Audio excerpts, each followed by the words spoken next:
Hello people, today we are going to start with the control communication processes under monitoring and controlling process group. Control communication is the process of monitoring and controlling communications throughout the entire project lifecycle to ensure the information needs of the project stakeholders are met. The key benefit of this process is that it ensures an optimal information flow among all the communication participants at any moment in time. The inputs involved are PM plan, project communication, issue log, work performance data, organization process asset.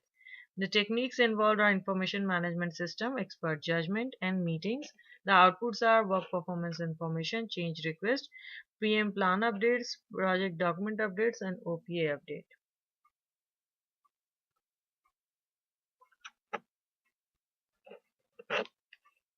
So the first input is PM plan. The project management plan describes how the project will be executed, monitored, controlled, and closed.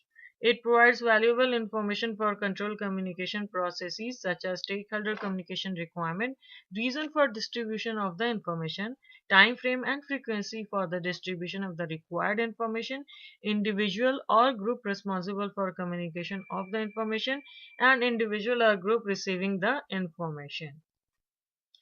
Next input is project communication. The control communication process involves the activities that are required for information and communication to be monitored, acted upon, and released to the stakeholder. Project communication come from multiple sources and may vary significantly in their format, level of details, and degree of formality and confidentiality. Project communication may include deliverable status, schedule progress, and cost incurred.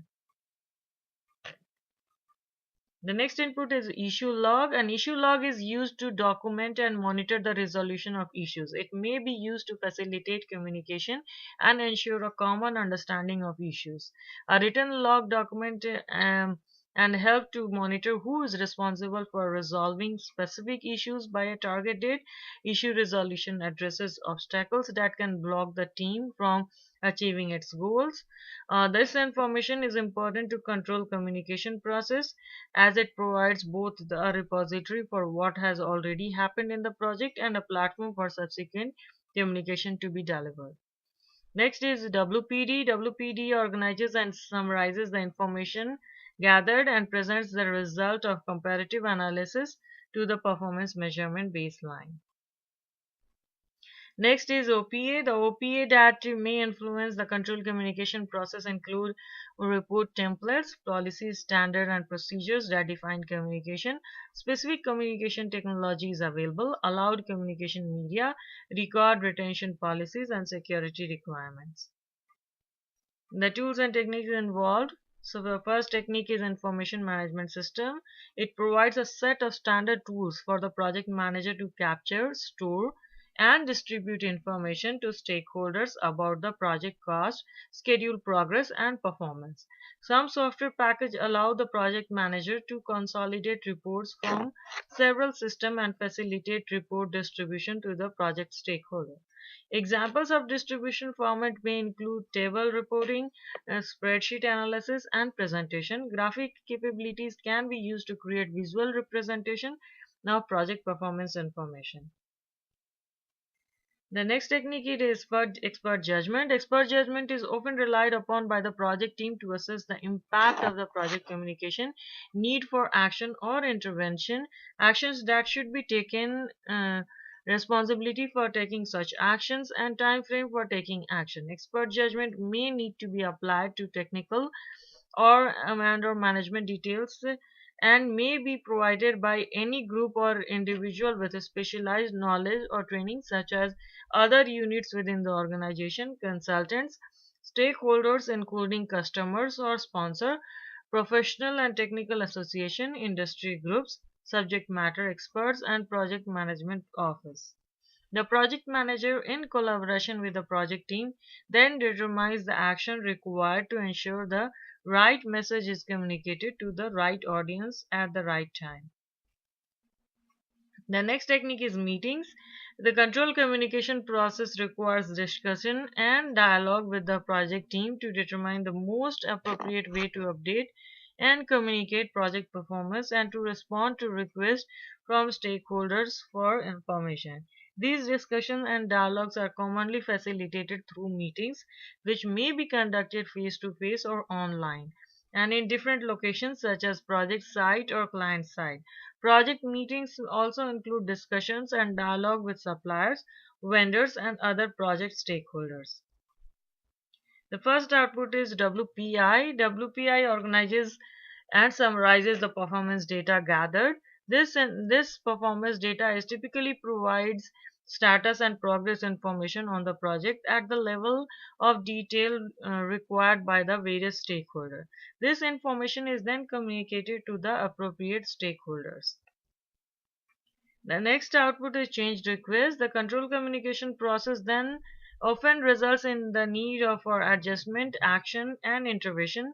As a result, the change request will be generated as an output.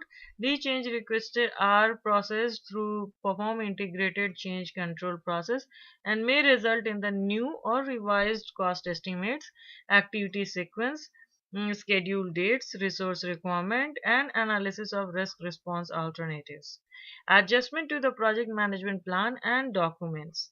Recommendation of corrective actions that may bring the expected future performance of the project back in line with the project management plan, and recommendations of preventive action that may reduce the probability of incurring future negative project performance.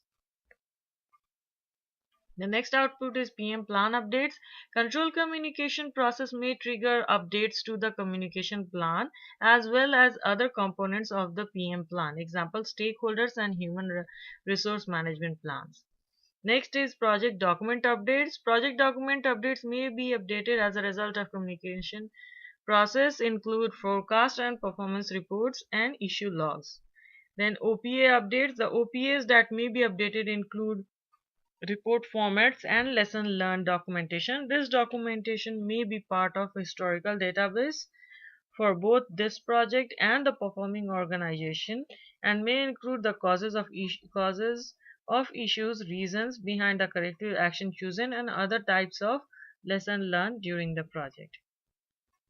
Under project document update, we update performance report types. So performance report type could be status report, progress report, forecast report, trend analysis report, variance report, and earned value analysis report. Status report describes what the project team has accomplished. Progress report describes how much the project team has accomplished. Forecast report predicts the future project status and progress. Then trend analysis report examines project results over a period of time to predict future variances. Then variance report compares actual project result with planned or expected result, widely used to analyze cost and schedule. Then earned value analysis report integrates or cost integrates scope, cost, or resources and schedule.